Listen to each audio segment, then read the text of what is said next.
It's Monday, November 10th, 2025, and this is a daily brief.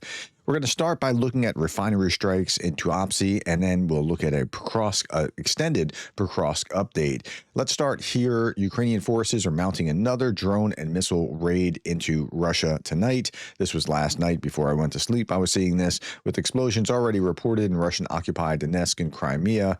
And we can see where the drones are going out from, and especially down here on the lower side, going across Crimea. Well, they were going to Krasnodar Krai.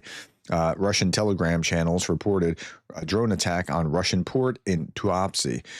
There are also reports at the airport of Russian cities, Saratov, Penza, Samara, Tambov, Kaluga, Ufa, have been partially or fully closed during the night due to drone attacks in the corresponding areas.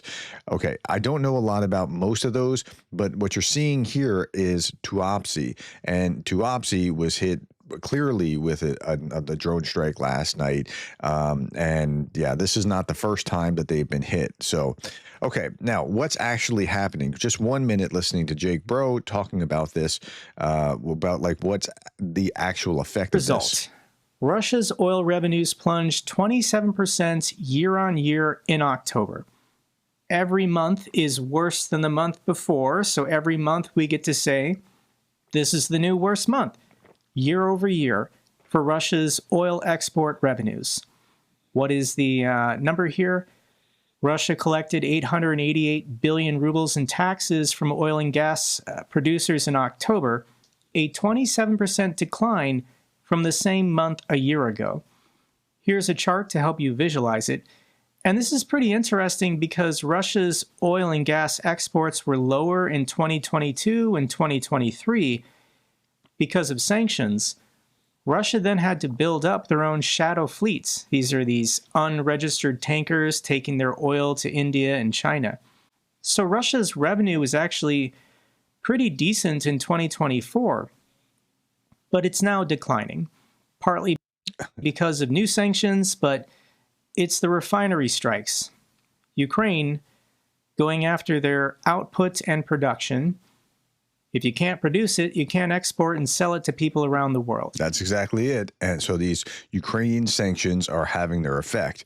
All right, today's Russian papers: budget revenue still falling, trade with China declining, and petrol supply problems in the regions keeps happening. Like, this is a direct result of everything that we've been seeing. And it really started kicking off on the 1st of August. We're now at November 10th. August, September, October, these refinery strikes just kept coming. Okay, let's look overnight. Ukrainian air defenses intercepted or suppressed 52 drones, including Shaheds and Gerdes, 6 out of 67 launched. It's not terrible.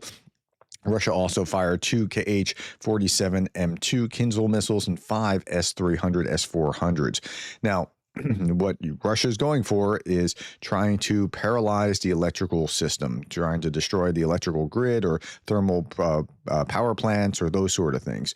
That they keep going after that. But I want to focus on the battlefield today. 1,090, again, 1,000's about the average. Actually, to get to, so we're at 1,152,000. To get to 200,000, you really need about 950 per day to get to 1,200,000 Russian casualties. So we're on the higher side of this right now. 7 tanks, 7 armored fighting vehicles, 9 artillery systems, and 77 vehicles and fuel tanks. Okay. Ragnar Gudmundsson in his dashboard reports that this is the 5th highest number of engagements so far, casualties above the 7-day average. If we look at Pokrovsk, invaders carried out 87 assaults in Pokrovsk. Pokrovsk is what everybody's worried about, right? Okay, so what's actually happening in Pokrovsk? Okay. Now, let's first look at Mirnograd.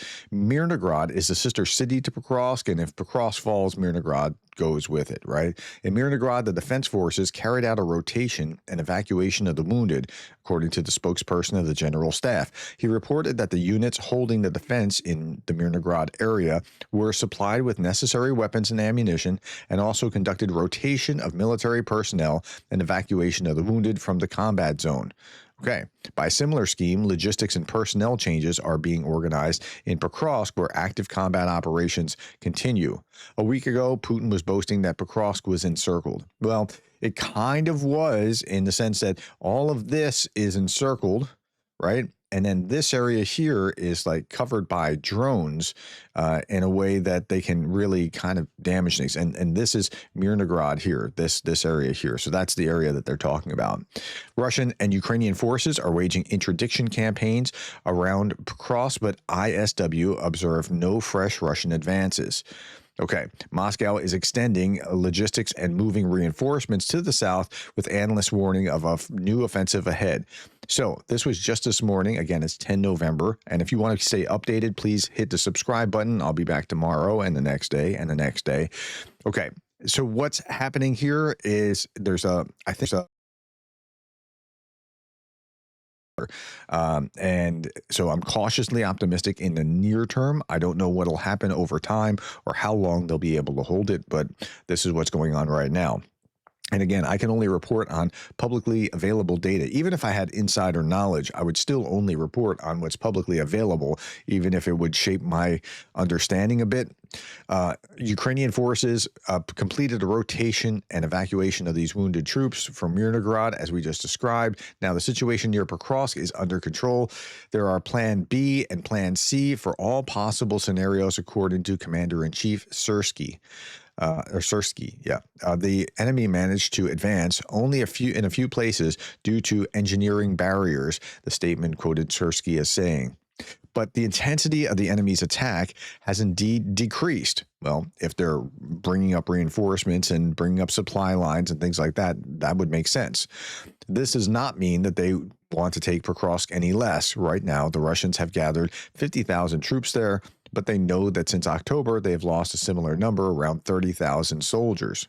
Okay, so it's been a bloodbath there in Pokrovsk. Sersky also noted that the 425th Assault Regiment has been deployed to Pokrovsk and is operating very effectively.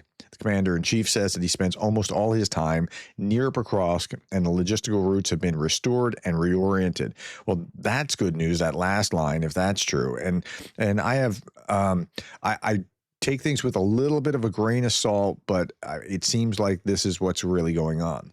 Ukrainian forces have also recaptured a majority of Kupiansk. I think this is, at this point, it's fair to say Russian soldiers may have went a cope too far. So that's positive news up near Kupiansk. But again, the situation's always fluid. This is just someone driving around in a town of Avdiivka. I'm going to show you this. They're just driving around. A Russian captured this city a year and a half ago. Since then, the ruined town has been simply abandoned. Look at the destruction of the buildings, right? Just destroyed, utterly destroyed.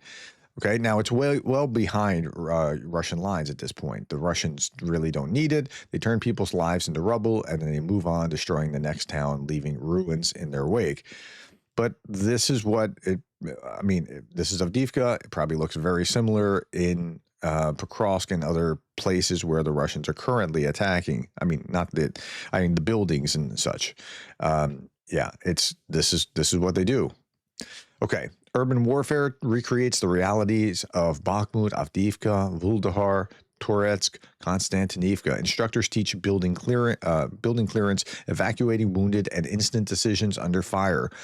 Here, you don't study theory, you live it, so you don't die learning it later. So the Ukrainians have taken their lessons from those cities, and they're applying it when they're training their new soldiers. Russia claims it's not mobilization, it's just routine work with reservists, but recruitment has begun in 20 regions to guard critical facilities. These are reservists who are being tapped for this, and if you just translate this map, here's in the Kaliningrad area, Leningrad, Nitsky, Perm, Petersburg, Bryansk, Kursk, Tula, like they have all this critical infrastructure that is not well guarded.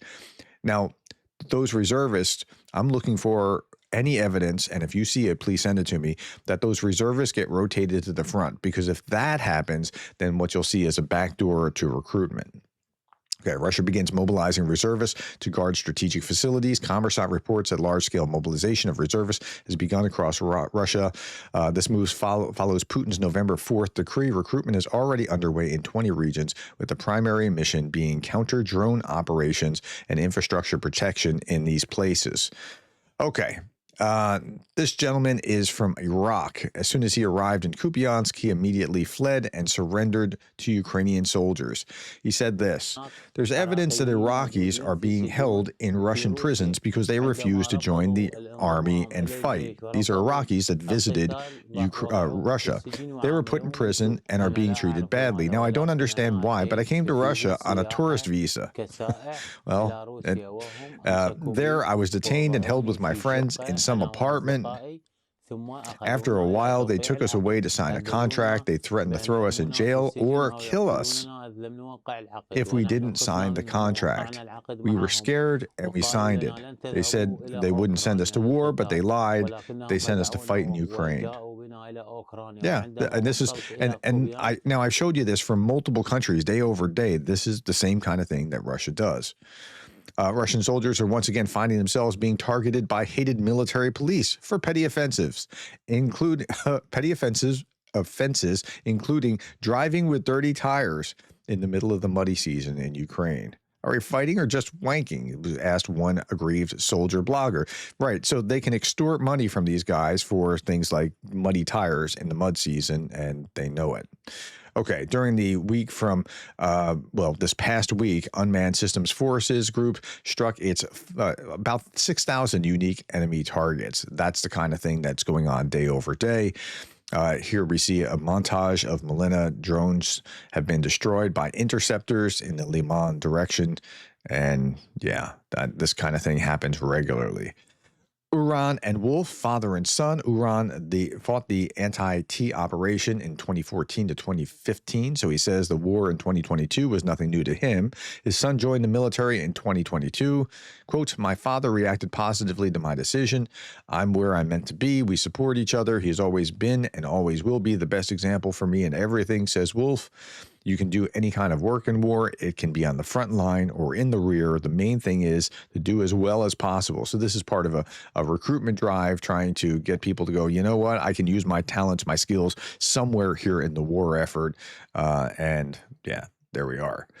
Okay, just a couple last things. On this day, Darth Putin says in 1999, there was an OSCE conference in Istanbul. Russia promised to remove all our troops from Georgia and Moldova by the end of 2002. We lied, but Ukraine should totally believe Russia's promises and negotiate. Yeah, and then finally, here we have Jake Bro's fundraiser. I'll put the link below.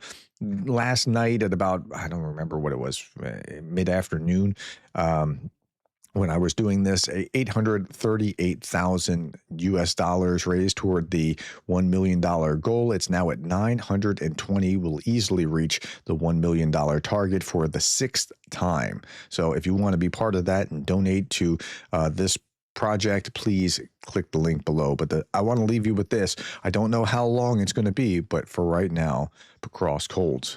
All right, my friends, that's all that I have for you. Thank you for your time, the likes, the shares, and the subscribes, and thank you for being the kind of person who cares about Ukraine.